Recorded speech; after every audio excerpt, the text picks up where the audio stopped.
This right here is one of the primary reasons that I drifted from Republicanism to whatever the hell you want to call this. The reason being that I did what I was told and trained to do, what I was indoctrinated by others to do, what I was groomed to do. I worked hard. I was loyal. I stayed over. I stayed extra. I came in on the weekends. I worked my entire life for a very small salary with the promises of bigger pay and promotions later down the road. And that never happened. I was taken advantage of and abused, exploited by the workforce. Didn't matter where I worked, what I did.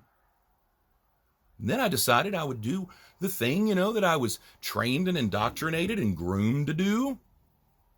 Go to college, get an education. Except that college was always and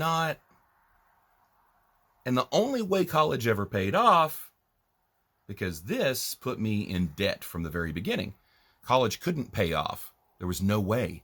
There wasn't a job in radio that I could get that would pay off my student loans and allow me to live the kind of lifestyle that a radio station expected a celebrity, whatever they called it, to live.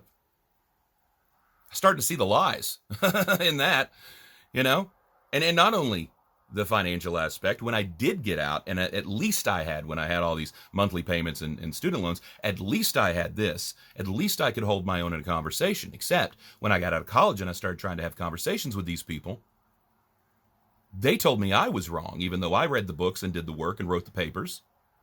They told me my education wasn't right, even though they never stepped foot on a college campus outside of a football game.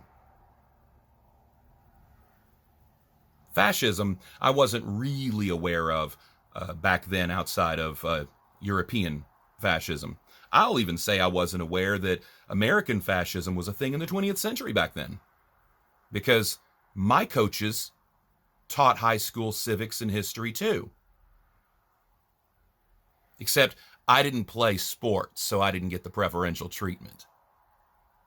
Had to learn a lot of stuff on my own. Some of those things that I learned with nuance and context, because that's what happens when you study under someone who's smart and unbiased and doesn't have to coach a team as their full-time job, and then teach, when they get a free moment to put together a lesson plan, if a coach even bothers to put together a lesson plan. Usually it's just a video when we grew up, right?